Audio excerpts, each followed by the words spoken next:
Assalamu alaikum wa rahmatullahi ta'ala wa barakatuh. Today we're videotaping this episode after sunsets because I couldn't make an episode before sunsets due to a few things.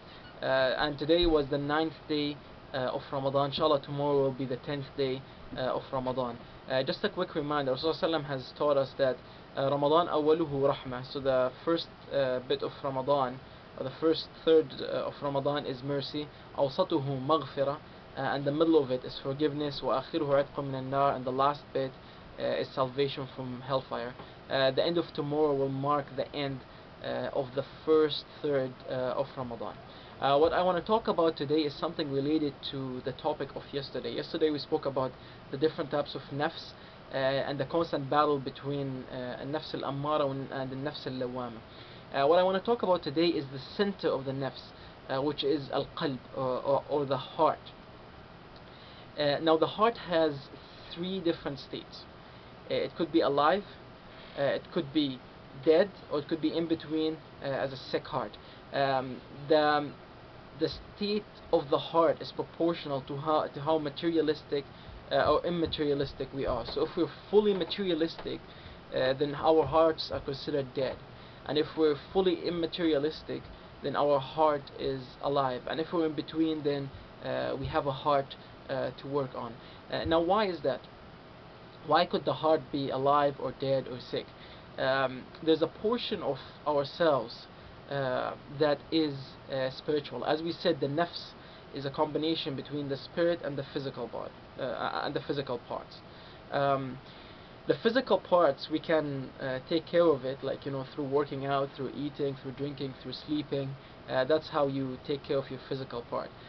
But your spiritual part, you cannot see it, you cannot touch it, you cannot smell it, you can only feel it. So if you want to take care of it, you have to ask its creator what's the best way to do it. And Allah subhanahu wa ta'ala tells us that maintaining the connection with Him will keep us alive, spiritually alive. So that portion of the heart, the metaphysical part or the spiritual part of the heart, requires direct connection with Allah subhanahu wa ta'ala, its creator, to maintain its livelihood. Now one of the ways to gain the livelihood of your heart is through the concept of zuhd. Zuhd, it's a very complex word. Maybe the nearest meaning that I could find in English is being immaterialistic. This is very important to keep in mind, because some people would come and tell you that if you want to be a zahid, then you have to fully discard anything physical. You have to maintain a poor status. You have to leave this life and maybe go sit somewhere by yourself and worship Allah subhanahu wa ta'ala through prayers all the time. Is this right? No, that's wrong. Because as we said, being a zahid, you're taking out of your heart the materialistic association. But that doesn't mean that you don't keep the materialistic association in your hand. Because you could have the wealth, you could have the power, you could have whatever materialistic thing in your hand, and then you use it to serve humanity, to do good. At the same time, as long as you don't have that full association with the materialistic stuff, then you're good.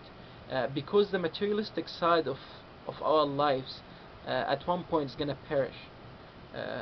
Allah subhanahu wa ta'ala tells us, كُلُّ مَنْ عَلَيْهَا فَانٍ وَيَبْقَى وَجْهُ رَبِّكَ ذُو الْجَلَالِ وَالْإِكْرَامِ. Everything on this earth will perish eventually, and only Allah subhanahu wa ta'ala will remain. So if we maintain that connection with Allah subhanahu wa ta'ala, we know that since Allah subhanahu wa ta'ala is the one who's going to remain after everything perishes, then our lives, our hearts will remain alive, inshallah. Ask Allah subhanahu wa ta'ala to accept our siyam and our qiyam. وجزاكم الله خير والسلام عليكم ورحمة الله تعالى وبركاته.